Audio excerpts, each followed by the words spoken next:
माननीय सदस्यगण, झारखंड विधानसभा के पंचदश बजट सत्र समाप्ति की ओर है। यह बजट सत्र पिछले 4 वर्षों में हमारी उपलब्धियों को बताने के साथ साथ आने वाले इस विधानसभा के शेष बचे समय में निर्धारित कार्यों एवं लक्ष्यों को भी प्रस्तुत करता है। माननीय वित्त मंत्री, माननीय मुख्यमंत्री के इशारे पर उनके द्वारा लंबे जन भागीदारी के उपरांत इस बजट की तैयारी की गई है और वित्तीय वर्ष 2024-25 के लिए उन्होंने 1,28,900 करोड़ का बजट झारखंड विधानसभा में प्रस्तुत किया है, जो कि गत वर्ष से 10% से अधिक है। माननीय वित्त मंत्री के बजट भाषण से यह जानकर मुझे अत्यंत प्रसन्नता हुई कि सरकार ने 2030 तक झारखंड को 10 ट्रिलियन रुपये की अर्थव्यवस्था बनाने का लक्ष्य रखा है। आंकड़ों के अनुसार झारखंड का जीएसडीपी राज्य की मौजूदा कीमतों के आधार पर वर्ष 2011-12 से 2022-23 के बीच 9.1% औसत वार्षिक दर से बढ़ा है। वर्ष 2015 से 16 में कमजोर मानसून, वर्ष 2019-20 में आर्थिक मंदी और वर्ष 2020-21 में कोविड महामारी के बावजूद इन 10 वर्षों के दौरान विकास की रफ्तार बनाए रखना राज्य सरकार की बड़ी उपलब्धि है। विकास का तात्पर्य मात्र संरचना निर्माण नहीं, बल्कि मानव संसाधन का समावेशी विकास है। वर्तमान सरकार ने अपने पहले बजट में ही यह स्पष्ट कर दिया था और सरकार की योजनाओं में चाहे वे आबुआ आवास योजना हो, सर्वजन पेंशन योजना हो, सावित्रीबाई फुले किशोरी समृद्धि योजना हो अथवा मारांग गोमके जयपाल सिंह मुंडा पारदेशी छात्रवृत्ति योजना हो, सभी योजनाएं समावेशी विकास के उसी मूल मंत्र से पिरोया गया है। माननीय सदस्यगण, इस सत्र में स्वीकृत अल्पसूचित प्रश्नों की संख्या 146 एवं तारांकित प्रश्नों की संख्या 177 है, अर्थात कुल 323 प्रश्न स्वीकृत हुए। इनमें से 16 अल्पसूचित प्रश्न एवं 17 तारांकित प्रश्न सदन में उत्तरित हुए। विभागों से कुल 299 प्रश्न के उत्तर प्राप्त हुए तथा शेष 24 प्रश्नों के उत्तर विभाग में लंबित है। ऑनलाइन प्रश्नोत्तर सूचना प्रणाली के माध्यम से 73.46% उत्तर प्राप्त हुए हैं। 135 शून्यकाल की स्वीकृति हुए, 30 ध्यानाकर्षण सूचना स्वीकृत हुए एवं 5 ध्यानाकर्षण सूचनाएं सभा में उत्तरित हुई। 1 ध्यानाकर्षण सूचना पर विशेष समिति का गठन किया गया तथा 24 लंबित ध्यानाकर्षण सूचनाओं को प्रश्न एवं ध्यानाकर्षण समिति को सुपुर्द किया गया है। 28 निवेदन स्वीकृत हुए। पंचम झारखंड विधानसभा को इतिहास किस प्रकार याद रखेगा, आज इस समापन भाषण में इस अध्यक्षीय पीठ से इस बात की चर्चा भी मैं आवश्यक समझता हूं कि बीते 4 वर्ष के दौरान मैंने हर संभव प्रयास किया कि इस अध्यक्षीय पीठ की गरिमा अक्षुण्ण रखी जाए। इस सत्र में माननीय सदस्यों द्वारा कुछ एक असंसदीय शब्द का प्रयोग किया गया। मैं समझता हूं कि माननीय सदस्यों के संसदीय एवं असंसदीय शब्दों की पहचान एवं उपयुक्त शब्द प्रयोग करने की क्षमता अवश्य ही होना चाहिए। 6 जनवरी 2020 को जब आप माननीय सदस्यों ने सर्वसम्मति से मुझे आसन पर बैठाया था, तब से आज तक मैंने ब्रिटिश भारत के केंद्रीय विधानसभा के प्रथम अध्यक्ष विट्ठल भाई पटेल के उस बात को मन में संजोए रखा हूं कि from this moment I cease to be a party man, I belongs to no party, I belongs to all parties. इसी मूल मंत्र को साथ रखकर मैंने आप सभी माननीय सदस्यों के सहयोग से पंचम झारखंड विधानसभा के विधायी क्षेत्र में उत्कृष्ट रखने का हर संभव प्रयास किया है। पंचम झारखंड विधानसभा के दौरान ही हम पुराने विधानसभा से नए विधानसभा भवन में स्थानांतरित हुए हैं।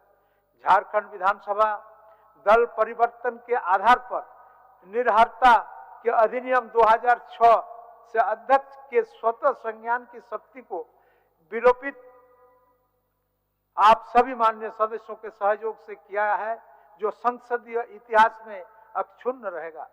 जन जन तक उनके जनप्रतिनिधियों को आवाज को पहुंचाने के उद्देश्य से झारखंड विधानसभा टीवी अधिष्ठापन की गई, जिसका लाभ हम सब महसूस कर रहे हैं। यही नहीं बल्कि कई क्षेत्रीय भाषाओं में विधानसभा की कार्यवाही को प्रसारित करने का काम हमने किया। पहली बार विधानसभा द्वारा युवा संसदीय प्रणाली के प्रति जागरूक करने के लिए छात्र संसद का आयोजन किया गया। कार्यपालिका और विधायिका के बीच बेहतर समन्वय के लिए राज्य सरकार के पदाधिकारियों का प्रशिक्षण विधानसभा के द्वारा कराया गया। वर्तमान समय में संघ और राज्य के संबंध अपने कठिन परिस्थितियों से गुजर रहा है। इस पर परिचर्चा के लिए अखिल भारतीय सम्मेलन का आयोजन कराया गया, जिसमें देश के बड़े बड़े विधि विशेषज्ञों ने अपने विचार इसी विधानसभा के सभागार में रखने का काम किया। पंचम विधानसभा के दौरान कई ऐतिहासिक विधेयक भी पारित कराए गए, परंतु कुछ एक ऐसे महत्वपूर्ण विधेयक अभी तक कानून का रूप नहीं ले पाए हैं। यह एक विचारणीय विषय है।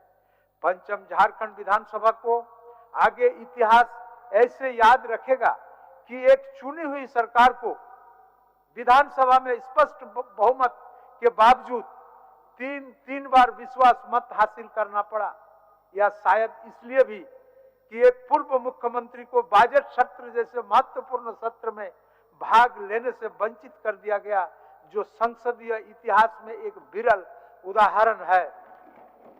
स्पष्ट रूप से लोकतंत्रात्मक व्यवस्था में संसद और विधानसभाओं में जनप्रतिनिधि केवल अपनी व्यक्तिगत मौलिक संवैधानिक अथवा वैचारिक अधिकार की ही प्रयोग नहीं करते हैं, बल्कि उनके साथ उनके क्षेत्र की जनता के अधिकार भी जुड़ा होता है, जिन्होंने कई उम्मीदवारों के बीच से चुनकर अपनी बात रखने के लिए उन्हें सदन भेजा जाता है।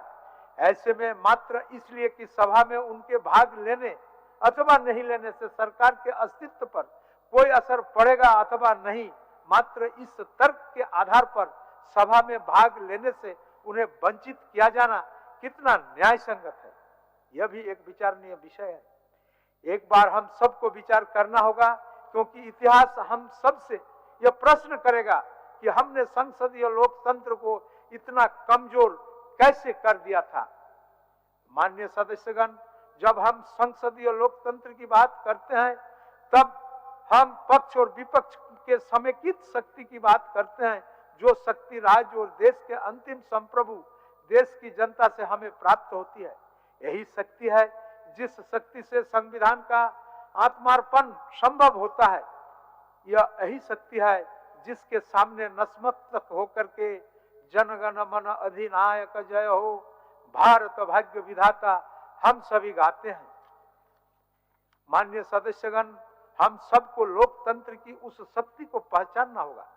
व्यक्ति पूजा से आगे बढ़कर संस्थाओं को मजबूत बनाना होगा, क्योंकि व्यक्ति से ज्यादा लंबी आयु संस्थाओं की है। और अगर हम वास्तव में मजबूत राष्ट्र और राज्य का निर्माण करना चाहते हैं, तो हम सबको सच्चे राष्ट्रभक्त की भांति इन संस्थाओं को मजबूत बनाना होगा।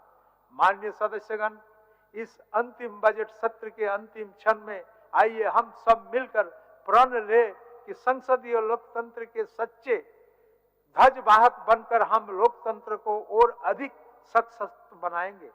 सत्र के अवसर पर विधि व्यवस्था में संलग्न पदाधिकारी जिन्होंने इस सत्र के तमाम कार्यों को निर्वहन किए, उनमें संलग्न पुलिसकर्मी, विधानसभा सचिवालय के कर्मी, राज्य सरकार के तमाम वरीय और कनीय पदाधिकारी और कर्मी को मैं धन्यवाद देता हूं, जिन्होंने अपने अपने दायित्वों का निर्वहन किया है।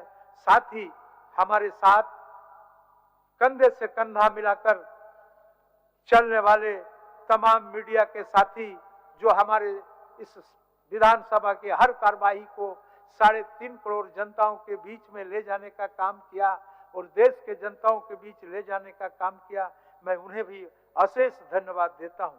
माननीय सदस्यगण, आप सभी को मैं पुनः धन्यवाद देता हूं और आने वाले त्योहारों महाशिवरात्रि, होली, गुड फ्राइडे, सरहुल, ईद उल फितर एवं रामनवमी की अग्रिम बधाई देता हूं और सभा की बैठक अनिश्चित काल के लिए स्थगित की जाती है। धन्यवाद।